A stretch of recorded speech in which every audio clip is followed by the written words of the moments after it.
Welcome back into the Sports Source. This segment of our program brought to you by Tennova Healthcare. Next month, gentlemen, is Prostate Cancer Awareness Month.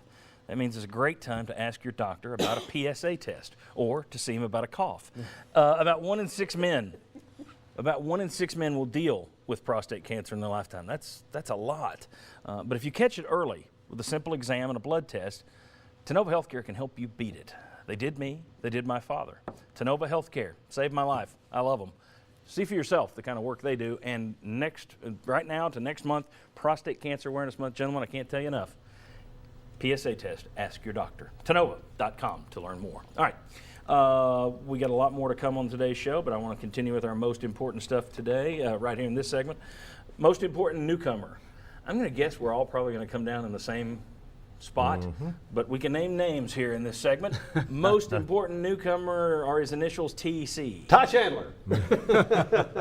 Yeah, I mean, I think that's the obvious choice, because you've got to have somebody emerge that can share some of those carries. And we see all these games that are played early in the season, and like playing Florida and a 3:30 kickoff in the Swamp, how cramps can be a problem. You've got to have depth there. That'll also be your third game in 13 days. Exactly. That Florida game, that's going to be rough in terms of not having any depth. So you're right. You have to have Chandler. Feels to me, other guys have to step up there. But to me, Tyson Chandler is the one I would have pointed to before practice. And now the positive is you're hearing good things. Are you going Chandler as well? Nope, Trey Smith. And maybe I'm just too hung up on the offensive line. Sorry. But I think you lost Chance Hall for the season. So somebody's got to step up. The number one prospect in the country, by some people's measure, is right there. And so I think the fact that he's been nicked up and been missing some practice time and everything's a little bit worrisome. But I think you need him more than you need Ty Chandler. You need a backup running back, don't get me wrong, but I just think that you need another offensive line. Starting guard more than the backup running back. All right. I think they're 1A and 1B, but I lean more toward Chandler because I think he can have a bigger impact. I agree 1A and 1B, but I think Trey Smith, because they need him to not only be a starter, they need him to be one of their best offensive linemen as a true freshman. I think that's a tall task, but he can do it if he's healthy.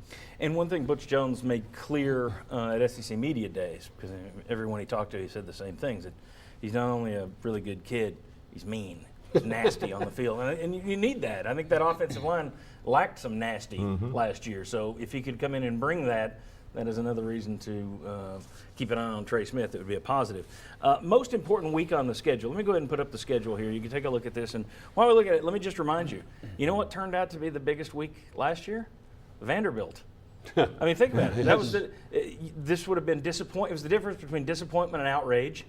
It's the difference between New Orleans and Nashville for the holidays. So Vanderbilt, who would have thought last year, well, I think the most important week is going to be Vandy week. But let's put it out there, most important week. And it's not just game, because you see you got Georgia Tech and Indiana State, 2 games in 1 week, a Monday and a Saturday. I'm also including the turnaround. Let's say, well, I'll give you my answer. Most important week, September 10th to September 16th. You're coming out of Georgia Tech, Indiana State. You'll have played 2 games in, 5 days? You're going to Florida with a new starter at quarterback. I think Florida week is going to be the biggie. And also, I think if you beat Florida, you've got something to hang your hat on if you're Butch Jones. If you don't, you're really behind the 8 ball to begin. So I'm going to go with that second week of the season. Where are you guys going? I'm going first week. I think Georgia Tech is such a huge game. I don't think Tennessee can lose that game and go on and have a successful season. So the Georgia Tech, Indiana State, and I think it could be a tone setter, and a lot of times you say that, but I think in this case it's really true. Because, Bob, you've talked about the uncertainty on the offensive line, and we don't know about some of the defense and defensive tackles and so forth. I just think you've got to win that first game, and if you don't, I think you're headed for a subpar year. And talking about the defensive line, a lot of those guys have been injured, and you're going against a cut blocking team. That would scare me. Ryan, where are you going? What's your most dangerous week or your most important week? I think it depends on how you look at it. If you're talking about contending for a championship, it's got to be something in September. I think for the way this season likely shapes up, I'll go later in the season. I think LSU, that game late in the season, that week's an important one. I think Tennessee it may shape up to be, even if they're 8-2, they might be playing for a division title. If you're 6-4 or something like that going into this game, that game becomes a referendum on Butch Jones in some ways, fair or not. So I think that one late in the season shapes up to be pretty big either way. Okay, we got week 1, week 2, and then a week, I guess it'd Well, be I mean, almost I 11. I agree with all of these, but I would also put out there the last week of October, and that's after you've played Alabama. You're going to Kentucky. Kentucky is a team that has been picked above you by a lot of people. Tennessee historically has struggled the week after Alabama.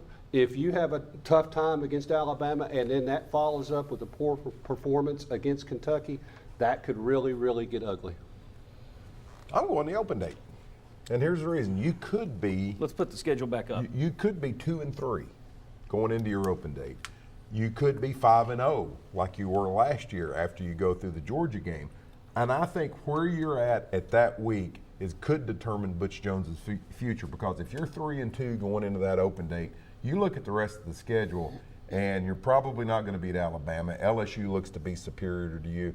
And now you're hanging around 5 losses, 6 losses potentially. So I think where you're at coming out of Georgia and before you go to South Carolina, because last year everybody said South Carolina, well, heck, we're going to win that game. Everything's going to be fine. But if you're 2-3, South Carolina is a huge game. All right, so we've got up there on your screen. Jimmy says week 1, Georgia Tech and Indiana State. I say week 2, getting ready for Florida and coming off those 2 quick games early.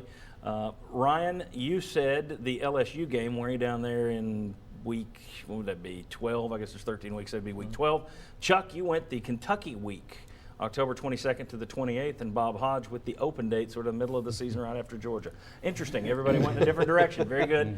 All right, guys, when we come back, we're going to take a look at some of the numbers from last year's Tennessee team. Where do we think this Tennessee team will improve or get worse? We got 8 of these stats coming up. I want to hear some of this discussion. Come on back on the Sports Source.